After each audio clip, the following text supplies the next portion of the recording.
Todavía estamos viendo revelación,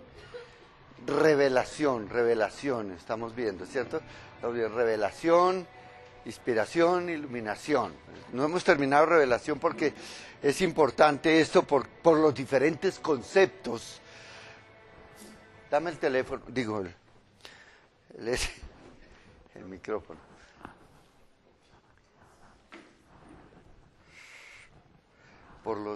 Gloria a Dios, gloria a Dios, gloria a Dios.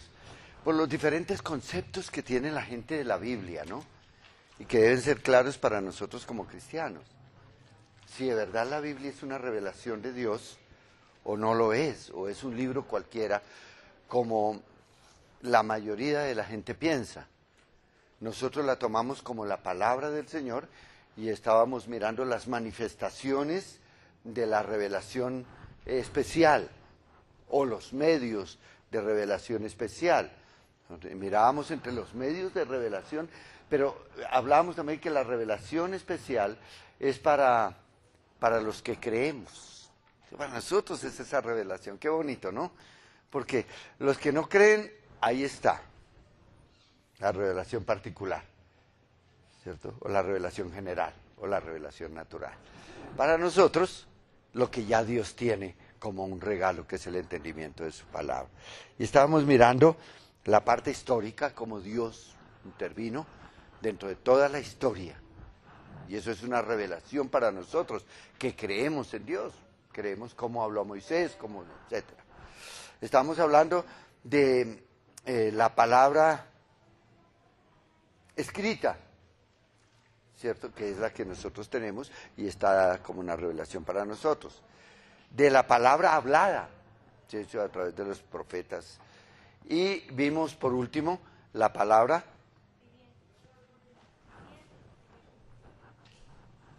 ¿recuerdan? ¿Están bien? Si les hago un examen, ¿podemos salir al otro lado? Sí podemos hablar de esto con tranquilidad. ¿Cuál es la palabra encarnada? Esta es revelación especial.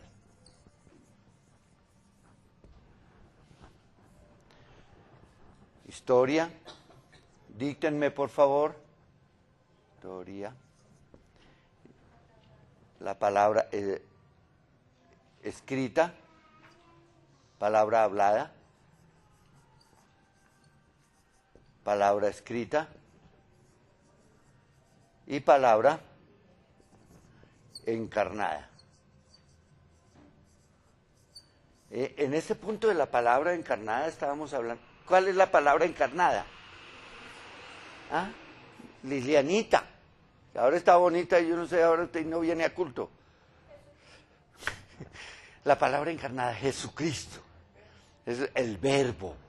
Y hablábamos de palabras, ¿ah? Sí, el verbo se hizo carne. Verbo, hay palabras ahí, verbo.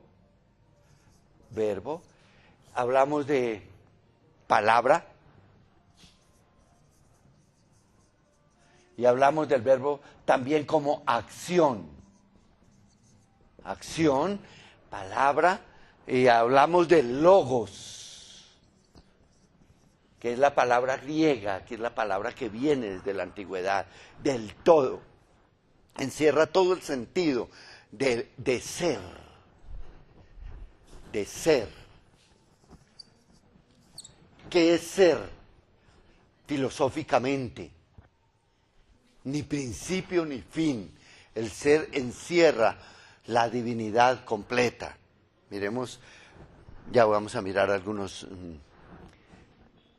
citas bíblicas, pero básicamente miramos Colosenses, Pablo a los Colosenses, o hablamos de lo que dice Juan en el capítulo 1. Esa es la base de nuestro pensamiento respecto de la palabra encarnada, que es Jesucristo. Jesucristo es hombre, 100% hombre, y de tal manera que nació en un pesebre, creció el cuerpo, pero el gran milagro es que era hombre, pero era Dios. Eso lo podemos entender nosotros, pero el mundo no lo puede entender.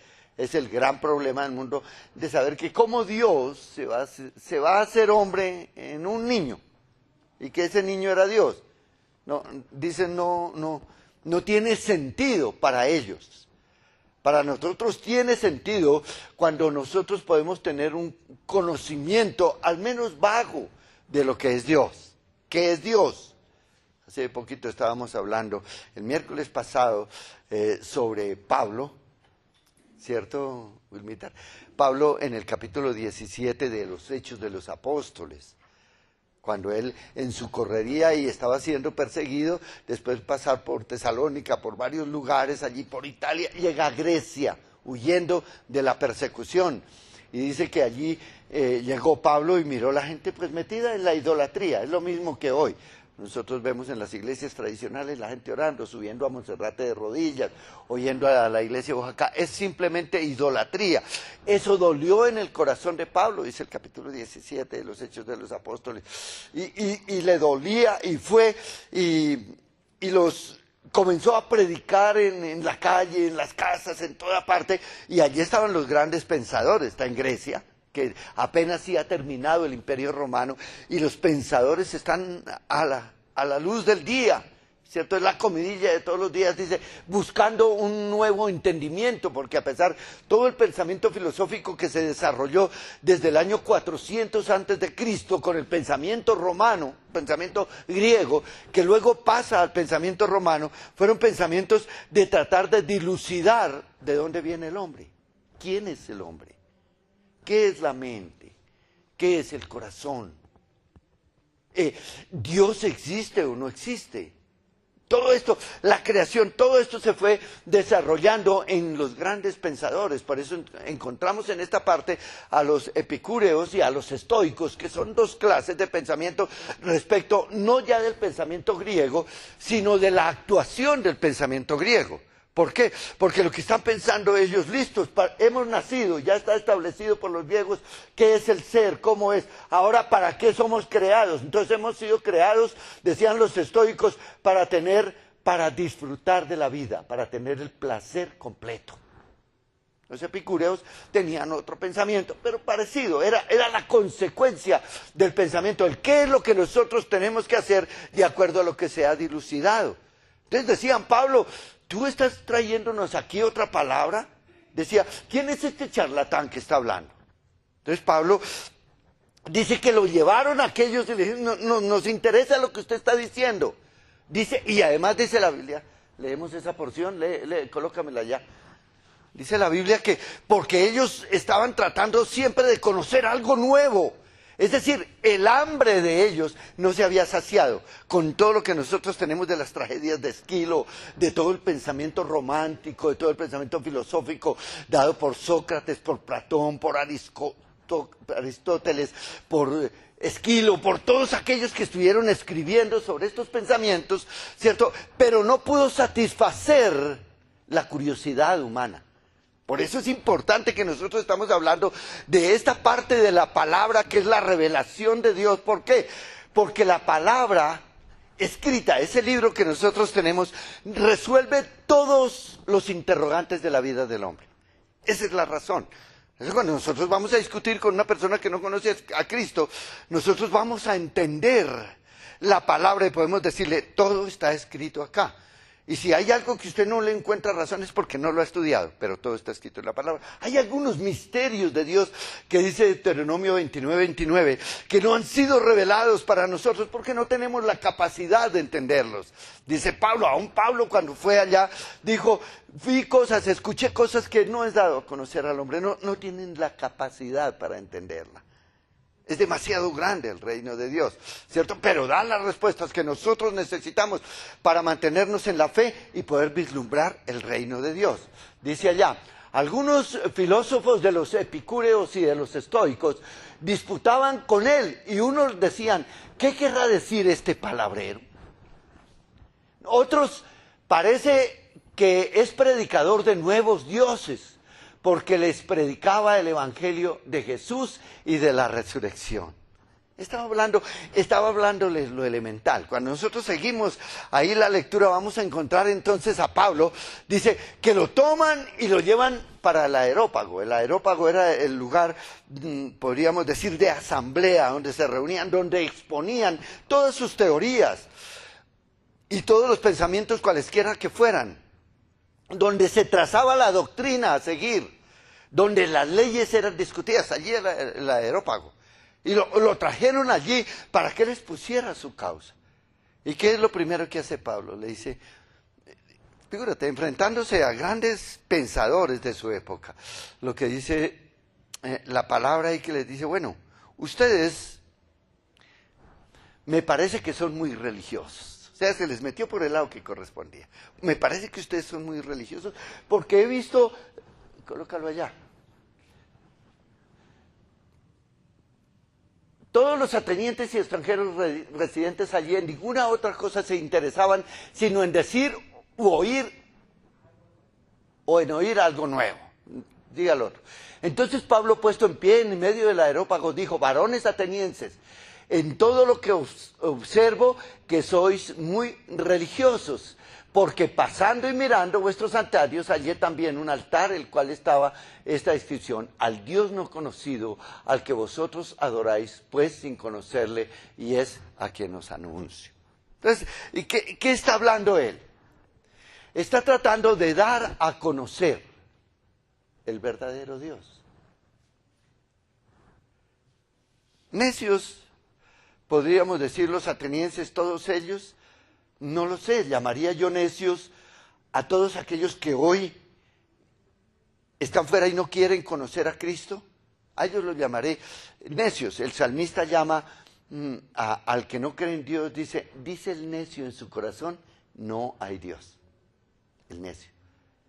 Pero el pensamiento es poder traer una revelación y la trae de una manera muy sencilla, Pablo, cuando ustedes lean ahí, porque no quiero detenerme más en ese pasaje, poder mirar lo que Pablo comienza a explicarles. Dice, ese Dios que ustedes tienen, ese ídolo que tienen ahí y que han colocado al Dios no conocido, es el Dios que yo adoro. Y les voy a decir, Él no es un hombre que está hecho por el hombre, no es hecho por manos humanas, ni habita en lugares, ni en templos hechos por manos humanas. Él es el creador de los cielos y de la tierra. Y comienza a darles un sermón sobre lo que es Dios. Desde luego, es lo elemental que cada uno de nosotros podemos saber y lo elemental que nosotros recibimos cuando recibimos a Cristo. ¿Qué fue lo que le dijeron a usted? ¿O por qué vino usted a recibir a Cristo? Porque usted dijo, bueno, tengo una necesidad en el corazón, de por sí que está establecido, desde aquí lo está establecido en el año 500 antes de Cristo, que el hombre tiene en su corazón un vacío que debe ser llenado. Lo dice Pablo también a los romanos en el capítulo 1. Hay algo en el corazón del hombre que debe ser llenado y solamente lo llena Dios. Entonces, eso es el principio de todo. Pero todo el mundo desea saber quién es Dios. Nosotros vamos un poquito más profundo en el conocimiento de Dios. Y por eso hoy, cuando nosotros hablamos de la palabra encarnada, Pablo no lo podría explicar en el Areópago. Ni yo podría pararme en la plaza a explicarlo. Es más, no se lo podría explicar ni a los pastores. Porque los pastores tenemos un gran problema. Y es que nosotros cernimos todo en el sedazo. Cuando estamos escuchando un mensaje, nosotros le sacamos a ver dónde se equivocó. Nos hemos vuelto, entre comillas, perfeccionistas de la palabra. Queremos solamente criticar. Gracias a Dios por las mentes humildes y los que quieren escuchar y conocer la palabra del Señor. Y reciben. Ahora vamos a pasar a lo que es la revelación del Espíritu Santo, porque ahí es donde nosotros sí cernimos. Pero mientras tanto, en este momento nosotros no cernimos. No, queremos aprender. Ya después miraremos dónde está el error, si es que lo hay. Pero lo que está diciendo Pablo es el creador de los cielos y de la tierra. ¿Quién es ese Dios para nosotros? Cuando nosotros hablamos de la palabra encarnada, estamos hablando de la esencia. Yo les digo, de lo que es Dios, que como dice Romanos 1, ¿qué? 18, que dice, a Dios no lo ha visto nadie, ni lo verá jamás. Juan, perdóname. Juan 1:18. Qué bueno que me corrija. Juan 1:18. Dios no lo ha visto nadie. Entonces, ¿qué fue lo que vio Moisés? ¿Qué fue lo que vieron en todas las teofanías que nosotros encontramos a través de la Biblia? ¿Qué es lo que yo les digo? Que miren y miren a Dios. ¿Acaso Dios se puede ver? No. Es decir, que el profeta Isaías en el capítulo 40, verso 18 en adelante dice, ¿a qué me haréis semejante? ¿Cómo me pintarán ustedes? ¿A qué me hacen semejantes? Si los que tienen plata, dice, colocan sus joyas, todo lo que sea, y hacen un ídolo, le dan forma. Y los que no tienen plata, los pobres, dice también ahí, bajan un tronco que no se apolille, dice así, un palo, ¿cierto? Y hacen una imagen, todo eso, tratando de hacerse una forma de Dios. Por eso el primer mandamiento que dice que no te hagas imagen de ninguna semejanza. Y lo hizo porque nosotros primero, Él no lo podemos ver. Se equivoca. Todo el que haga una imagen y se vuelve fetichería y se vuelve idolatría, y Dios aborrece la idolatría. No se hagan imagen de Él. Entonces, no tratemos de mirarlo a Él, sino observemos la grandeza de su poder. Les decía lo que es el amor de Dios, es amor, ¿cierto? Dios es sabiduría. Dios es sabiduría. O sea que si la sabiduría está en mí, esto es un atributo de Dios en mí. Y el entendimiento también. El amor de Dios en mi corazón es una presencia de Dios en mí. La gracia, ¿cierto? Aún la belleza de Dios. Hay alguien que está diciendo por ahí que la canción de Marcos Witt, qué bello es el Señor. Es una canción satánica. ¿Por qué lo dicen? ¿Es una qué? Una hechicera, porque supuestamente. Yo canto la belleza de mi Señor, ¿cómo comienza? Cuán bello es el Señor, cuán hermoso es el Señor. ¿A cuál Señor se refiere? ¿Y qué tan hermoso? La belleza de Dios está en nosotros. ¿Han visto belleza ustedes? ¿Dónde han visto belleza? Que no sea en mí.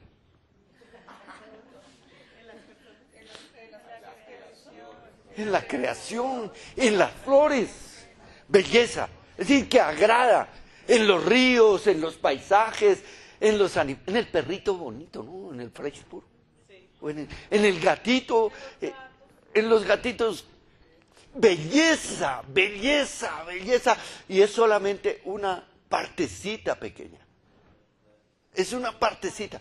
¿Por qué? Porque la belleza es algo que se puede demostrar. Y podemos analizar, si eso es así, ¿cómo será Él? Bello. Cuando hay belleza en nosotros. Entonces, todos estos atributos que nosotros llamamos gloria, la gloria de Dios, es lo que nosotros comenzamos a adquirir de por sí.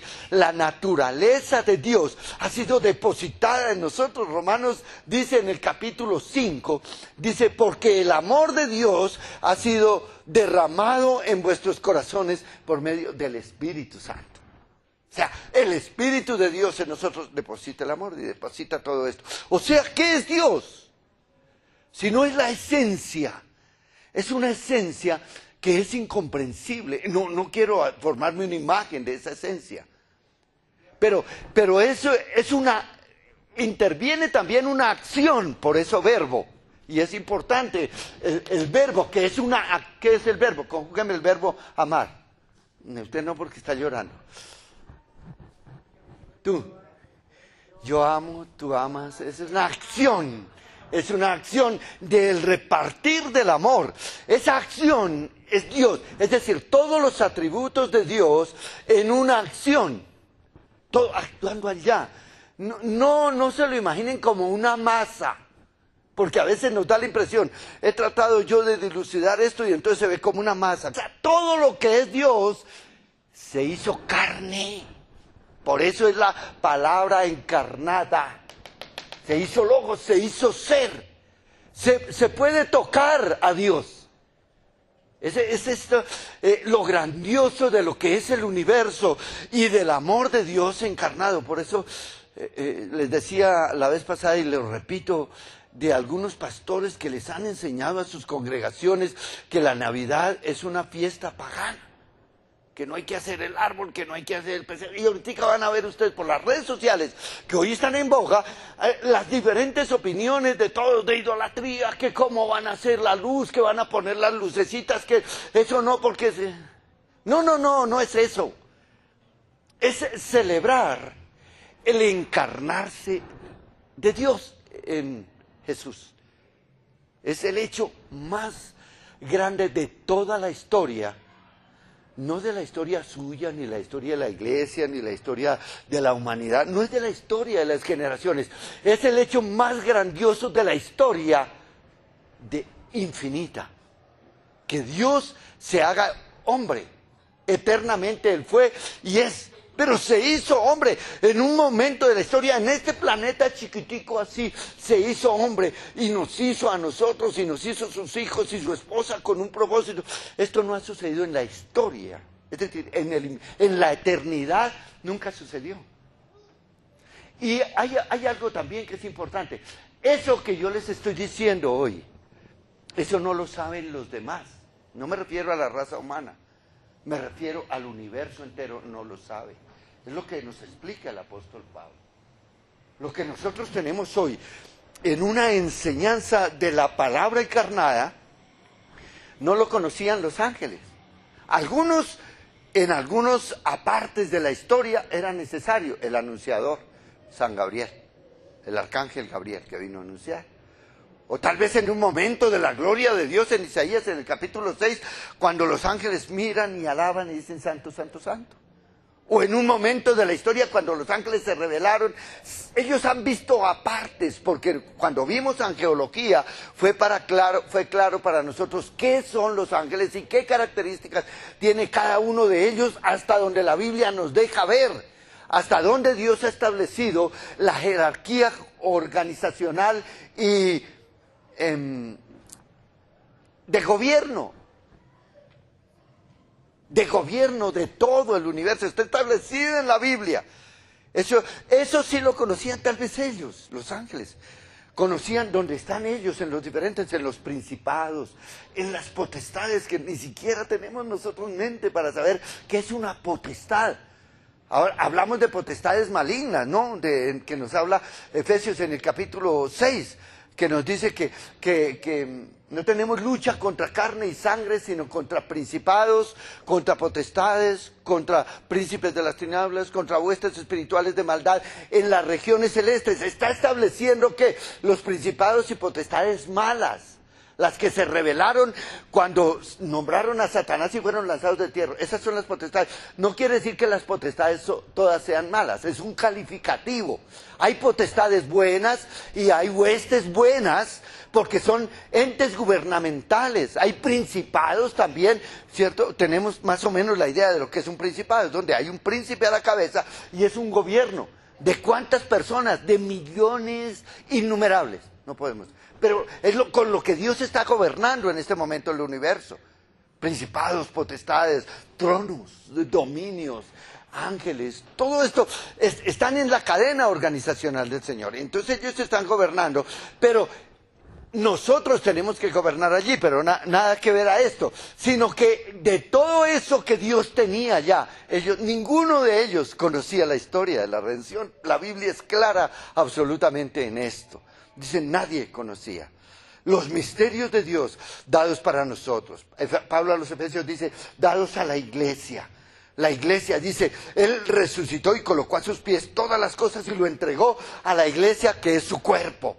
El gobierno de toda la humanidad y todas las eras lo entregó a su iglesia por medio de la resurrección de la cruz en el Calvario. Esto es un misterio para ellos, no es un misterio para nosotros. Los ángeles sí quisieran mirar abajo para mirar esta secuencia de la redención.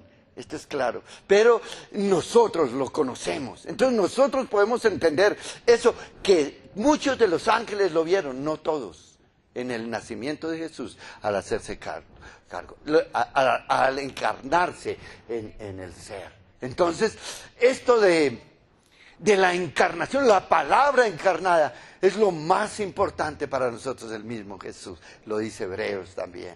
¿cierto? Podemos, entonces dice, hemos hablado en el capítulo 1, verso 1 de Hebreos.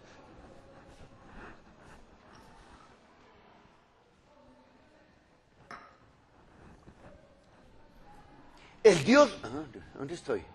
Hebreos.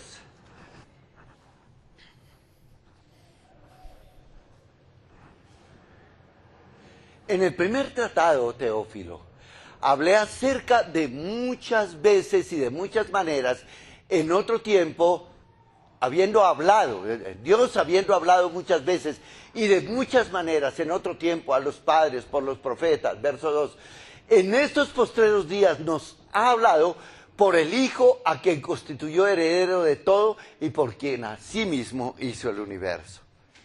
Por medio del Hijo, que fue el que se encarnó para nosotros. Este es el Logos. Esta es la esencia que nosotros como cristianos podemos entender. Esta es la manifestación de Dios mismo a través de su Hijo Jesucristo.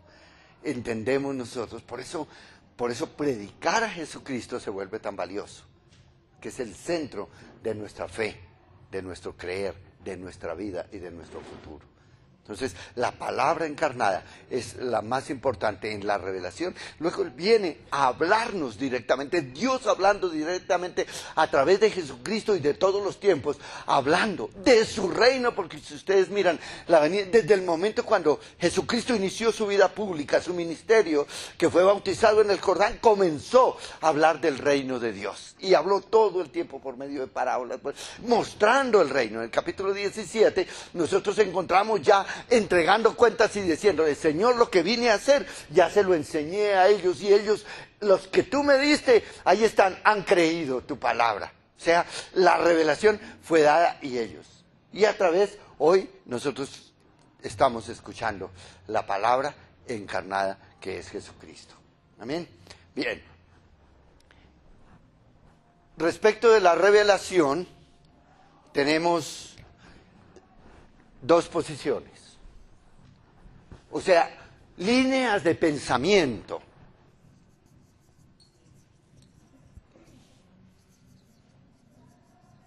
¿Por qué líneas de pensamiento? En cuanto a la revelación. Porque lo que yo estoy diciendo respecto de Cristo, respecto de la revelación, no es aceptada ni siquiera por todos los cristianos. Sería fácil que todos aceptaran esto de esta manera. Pero hay teólogos, hay doctores en divinidades que tienen una posición respecto de Dios, respecto del entendimiento de la palabra. ¿Cómo entendemos la palabra? Así como está escrita, usted la tiene en su libro, así exactamente, con puntos y comas, o algo añadió el hombre. O de qué manera se dio y el hombre pudo sacar sus conclusiones y escribir lo que quiso, como dicen algunos. Otros dicen, no, yo la creo tal como es. Vamos a ver eso dentro de 8 días.